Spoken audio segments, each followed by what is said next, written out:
अस्सलाम वालेकुम व्यूअर्स, मैं हूं समीना पाशा। उम्मीद है आप लोग खैरियत से होंगे।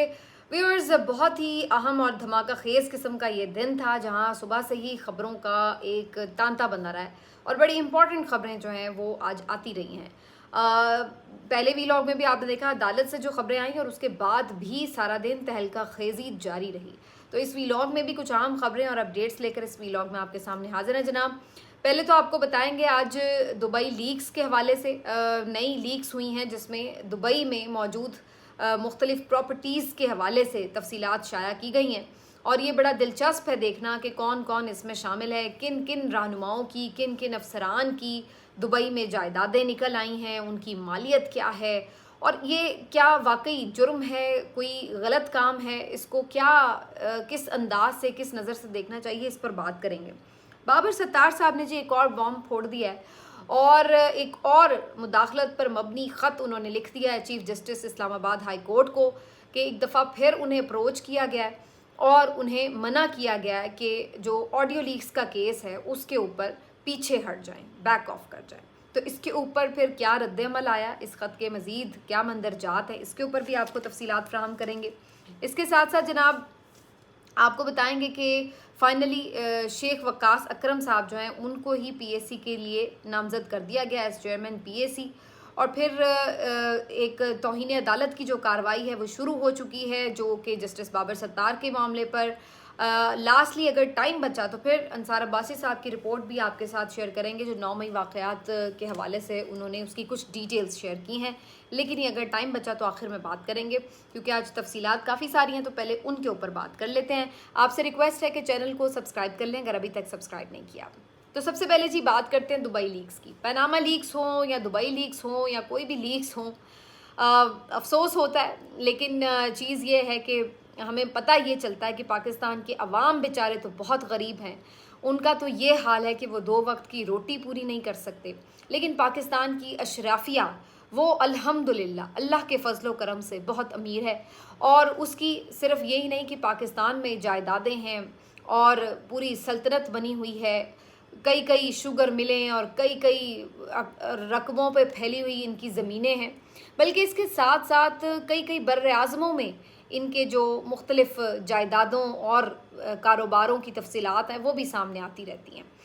ये एक गरीब मुल्क है लेकिन ना जाने ये कैसा गरीब मुल्क है कि इसमें सिर्फ अवाम ही गरीब हैं और जो इसके ख्वास हैं, जो इसके अशराफियाँ हैं, उनके पास बेबहा दौलत है, इस कदर बेशुमार दौलत है कि जिसका कोई शुमार ही नहीं है कि कितनी दौलत है।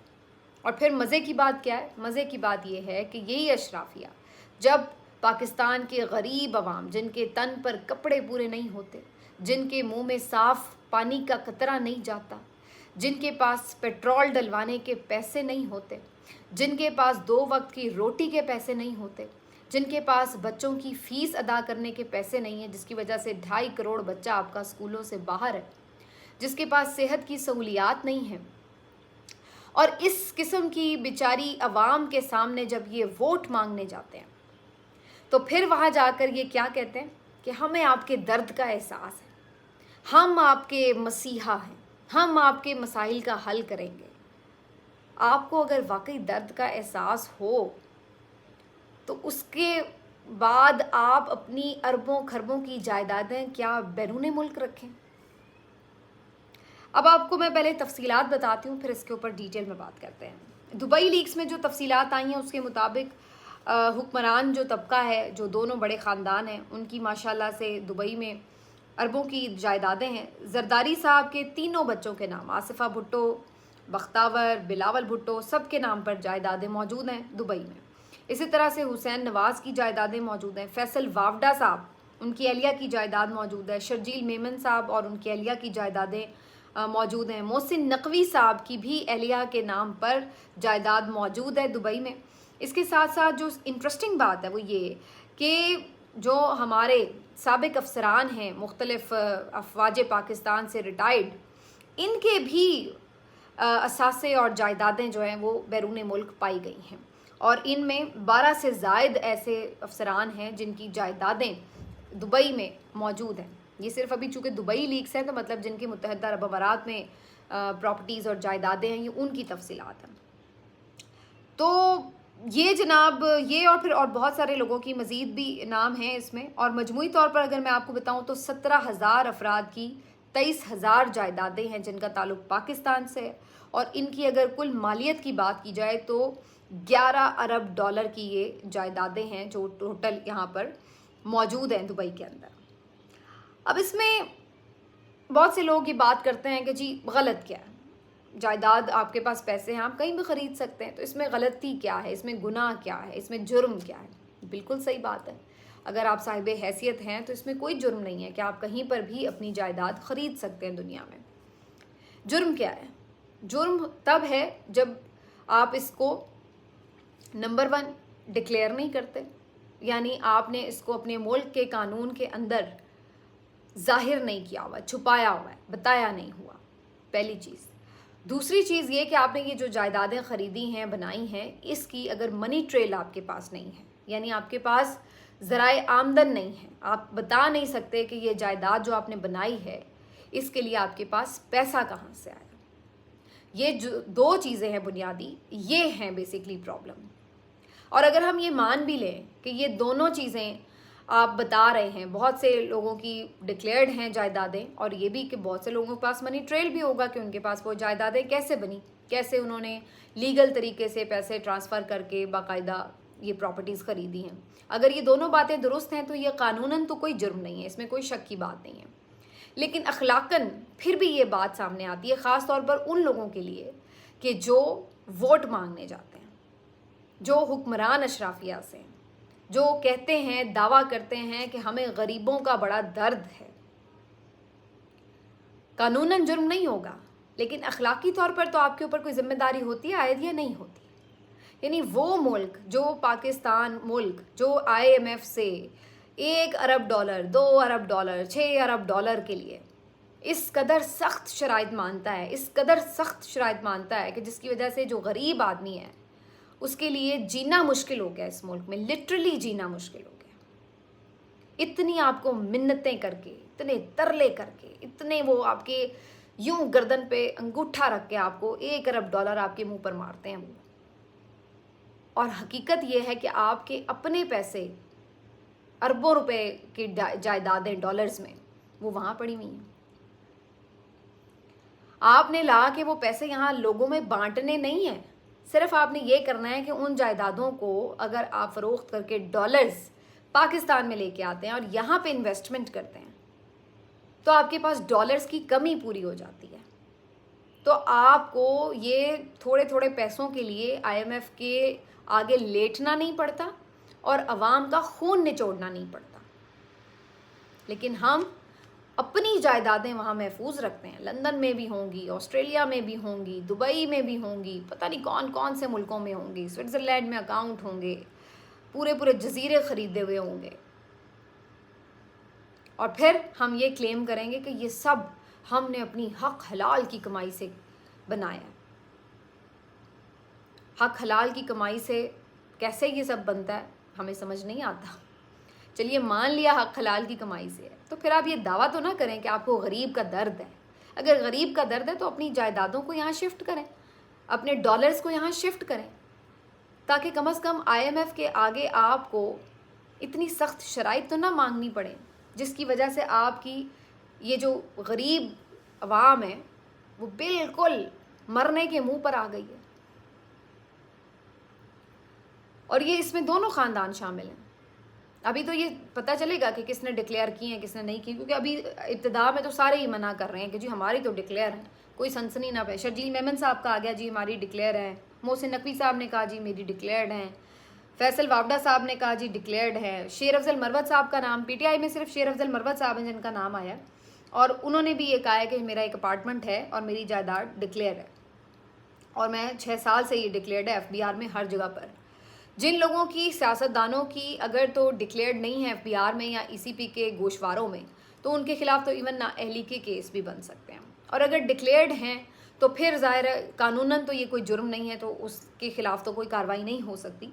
लेकिन ये ज़रूर बात है कि जनाब, इससे जो मैंने बात की कि इससे ये ज़रूर तकलीफ़ पहुंचती है कि क्या इनको दर्द है वाकई में हमारा। और अभी भी अरबों के स्कैंडल्स आ रहे हैं कि किस तरीके से अरबों रुपए ये बना रहे हैं मुख्तलिफ स्कैंडल्स के अंदर। तो ये सूरत हाल है। और अलीमा खान साहिबा का भी बहुत से लोग नाम ले रहे हैं। तो अलीमा खान साहिबा की जो जायदाद है ये डिक्लेयर्ड भी है और ये बहुत पहले आ चुकी थी, ये कोई नई जायदाद नहीं इंकशाफ हुआ। अलीमा खान साहिबा की जो जायदाद थी, जब आपको याद होगा पनामा लीक्स के बाद भी जब ये सारे केसेस चल रहे थे, चीफ जस्टिस साकिब निसार थे उस वक्त के दौर में, तो अलीमा खान साहिबा का भी केस चला था जिसमें ये पता चला था कि उनकी ये जायदाद जो है वो डिक्लेयर्ड है। तो इसलिए ये वही जायदाद है अगर उसका जिक्र है भी। लेकिन अदरवाइज़ शेर अफजल मरवत साहब सिर्फ वाहिद पीटीआई के बंदे हैं जिनका नाम आया है और वो काफ़ी कॉन्फिडेंट हैं कि उन्होंने डिक्लेयर रखी हुई है। बाकी पीटीआई में से और किसी का नाम नहीं है। इमरान खान साहब के नाम पर कोई जायदाद, कोई चीज़ दुबई में नहीं मौजूद। बाकी परवेज़ मुशर्रफ साहब और जर्नैलों की, औरों की बड़ी आई हैं। अब ये एक सवाल है कि हमारे जो वतन के सजीले जवान हैं, जो रिटायरमेंट के बाद इस अर्ज़े पाक के अंदर रहना भी पसंद नहीं करते, अक्सर तो बैरूनी मुल्क की शिफ्ट हो जाते हैं, तो इनके पास इतनी अरबों डॉलर्स की जायदादें ख़रीदने के वसाइल कैसे मौजूद थे, ये सवाल ज़रूर पैदा होते हैं। क्योंकि अगर आप इनकी तनख्वाहें देखें तो वो इस कदर तो नहीं होती कि जिसके ऊपर अरबों डॉलर्स की आप जायदादें ख़रीद लें।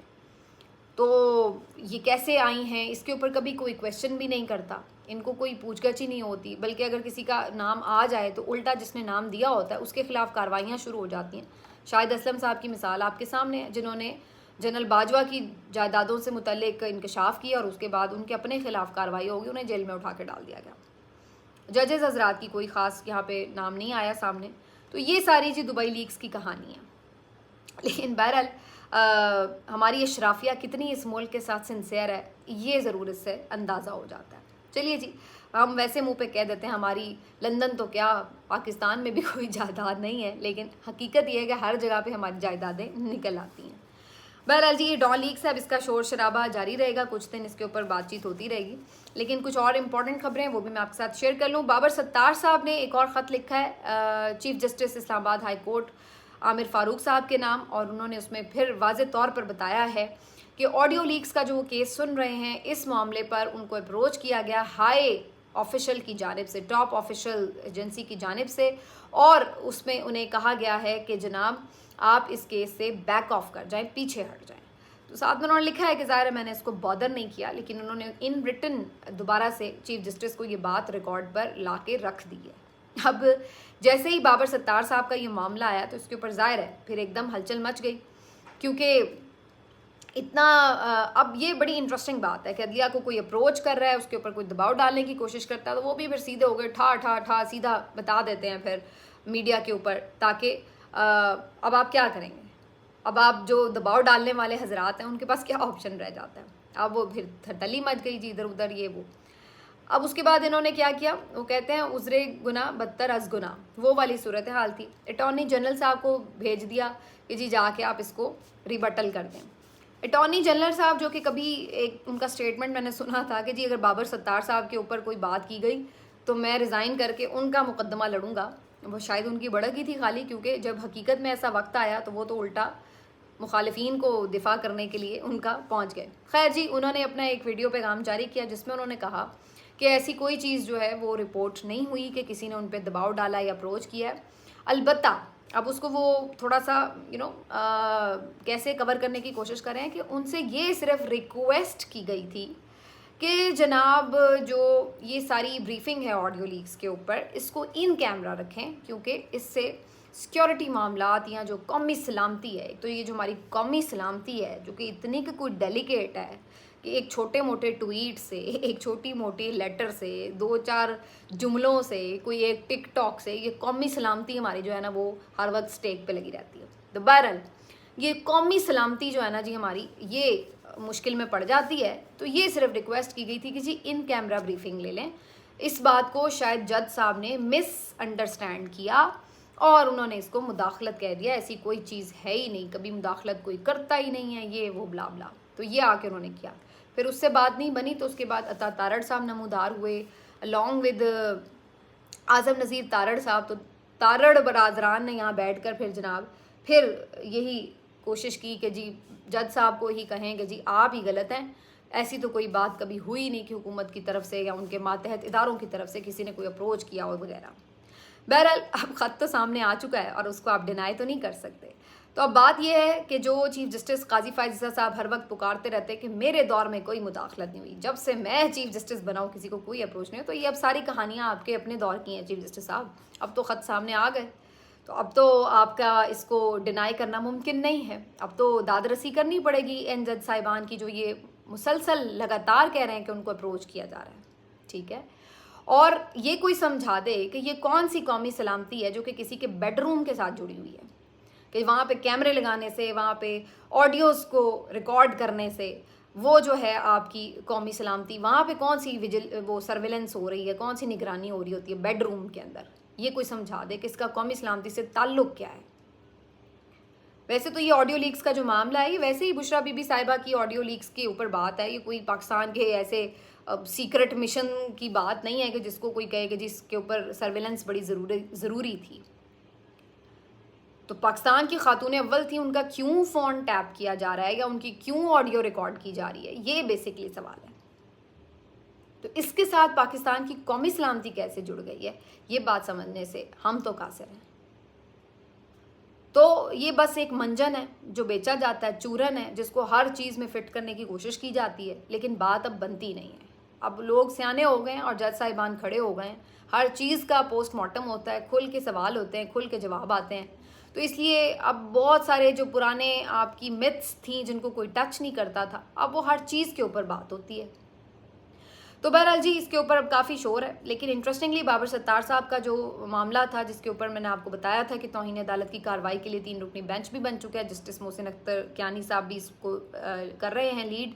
तो उनकी भी हेयरिंग थी आज ही के रोज़ इत्तफाकन, और इस हेयरिंग में उन्होंने सारे महकमों को जो है वो नोटिस जारी कर दिए हैं, पैमरा, FIA, PTA, मुख्तलिफ एजेंसीज़, पता नहीं कौन, FBR, और जिनके भी जो भी ताल्लुक़ बनता था, जिन्होंने पर्सनल इंफॉर्मेशन लीक की जज साहब की, वो सारे, तो उन सबको नोटिस तो उन्होंने जारी कर दिए हैं। अब उसके अंदर इंटरेस्टिंगली ये भी कहा गया कि जिन्होंने सोशल मीडिया पर, जिन सहाफ़ियों ने ये पोस्ट शेयर करके और जज साहब के जो पर्सनल डॉक्यूमेंट्स हैं, उनकी फैमिली से मुतालिक जो मालूमात हैं, उनको शेयर किया है, तो वो सब भी इसके नरग़े में आएंगे, उनके ख़िलाफ़ भी कार्रवाई होगी। तो उसके बाद से बहुत सारे लोग, टाउट सहाफ़ी काफ़ी परेशान हैं, जिन्होंने बढ़ चढ़ कर ये कार्रवाइयाँ की थी, तो अब उनको भी जवाब देने पड़ेंगे कि जी किस तरह से उन्होंने ये हासिल की सारी ऑफिशियल डॉक्यूमेंट्स, और कैसे और किस बुनियाद पर, किसके ईमा पर उसको लीक किया। तो ये अब मामला चल पड़ा है, तो ये काफ़ी अब आगे जाता हुआ नज़र आ रहा है। तो ये जी काफ़ी दौड़ लगवाई हुई है जस्टिस बाबर सत्तार साहब ने, और ख़ूब उन्होंने वो कहते हैं नथ डाल रहे हैं, वो वाली सूरत हाल है। परेशानी बढ़ती जा रही है सफ़ों में, क्योंकि ताकत के मरकज़ को इस चीज़ की आदत नहीं थी कि उसको कोई क्वेश्चन कर सके, लेकिन अब ना सिर्फ क्वेश्चन किए जा रहे हैं, बल्कि उसके बाद सरेआम जो मुख्तलिफ़ कार्रवाइयाँ हैं उनको सामने चौराहे में लाया भी जा रहा है। तो अब छुपना या निकाब ओढ़ना बड़ा मुश्किल होता जा रहा है। बहरहाल शेख वकास अकरम साहब को जी PAC का चेयरमैन फाइनली नामज़द कर दिया गया है, और ये बहुत देर से जो एक चल रहा था मुसलसल कंट्रोवर्सी इसके ऊपर कि जी शेर अफजल मरवत होंगे, कौन होंगे, तो फाइनली शेख वकास अकरम साहब का नाम ही सुनने में आ रहा था, उनको अब बाकायदा लीगली नामज़द कर दिया गया PTI की तरफ से, सुन्नी इत्तेहाद काउंसिल की तरफ से बाकायदा स्पीकर को लिख दिया गया। तो शेख वकास अकरम साहब के हवाले से 2 चीज़ें स्ट्रॉन्ग पॉइंट्स हैं। एक तो ज़ाहिर सी बात है, जो उन्होंने बड़ी तकलीफ़ भी काटी उन्होंने, उनकी फ़ैमिली ने, वो भी सारा मामला, और फिर उसके बाद जितना ज़बरदस्त तरीके से वो आकर सारी सूरत हाल में डिफ़ेंड कर रहे हैं।